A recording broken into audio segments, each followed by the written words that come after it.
प्यारे सज्जनों, आज हम इसलिए यहाँ पर एकत्रित हुए हैं कि देश में जो बेकारी फैल रही है उसके लिए कोई उचित उपाय करें।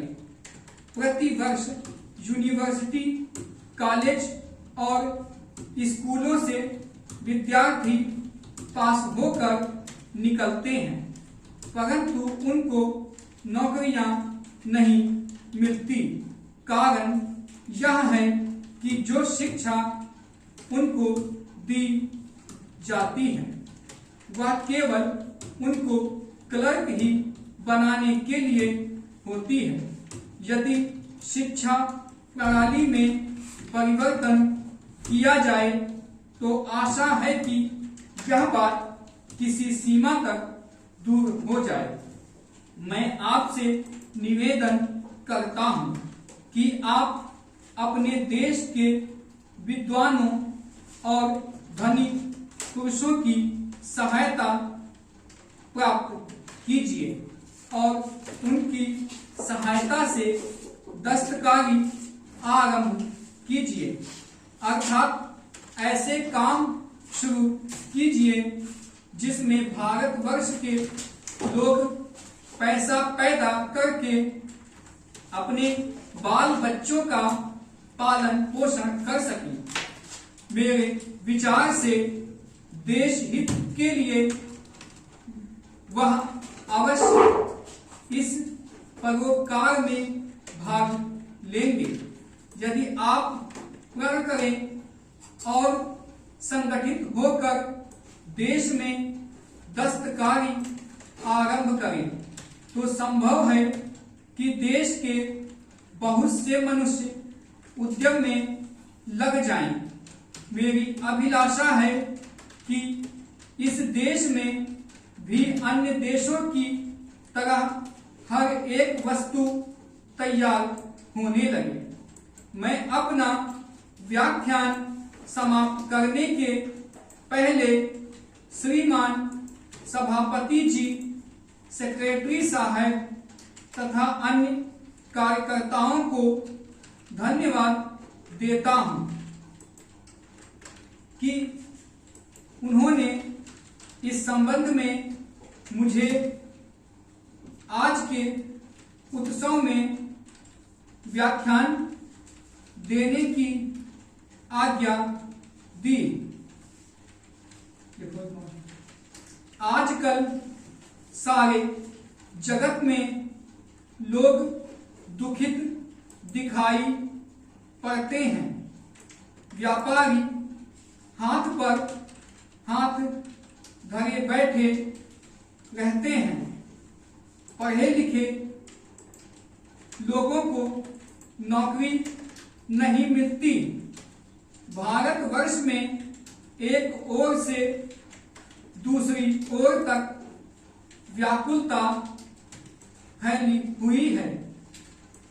एक ओर दलित जाति के लोग अपनी उन्नति की चिंता में व्याकुल हैं, क्योंकि वे जानते हैं कि अगर इस समय पर वह इस बात की कोशिश करेंगे तो सरकार जरूर उनका पक्षपात करेगी और उनमें जागृति उत्पन्न करने का अवश्य प्रयत्न करेगी। उनके नेता दलित जाति को हिंदू जाति से पृथक करके अछूत जाति के नाम से एक नया पंथ कायम करना चाहते हैं। दूसरी तरफ कांग्रेस का कार्य भी तेजी से हो रहा है। जल्द से जल्द एकता करने की कोशिश की जा रही है। हजारों मनुष्य अपना जीवन इस काम में व्यतीत कर रहे हैं। कांग्रेस सरकार ने अछूतों की उन्नति के लिए हर प्रकार का प्रयत्न किया है और सरकार ने हर एक विभाग में उनको जगह देना स्वीकार कर लिया है। अछूतों की शिक्षा का भी पूरी तरह से प्रबंध किया गया है। आशा है चंद ही वर्षों में वह अपनी उन्नति कर लेंगे। मनुष्य एक सामाजिक प्राणी है। समाज से पृथक मानव की सत्ता नहीं के तुल्य है, किंतु उसके साथ ही स्वतंत्रता भी मनुष्य का जन्मसिद्ध अधिकार है। युग परिवर्तन के साथ साथ मनुष्य ने अनेक प्रकार के संघों का निर्माण किया और अपनी स्वतंत्र भावना को जीवित रखने का उसने सदैव प्रयास किया है।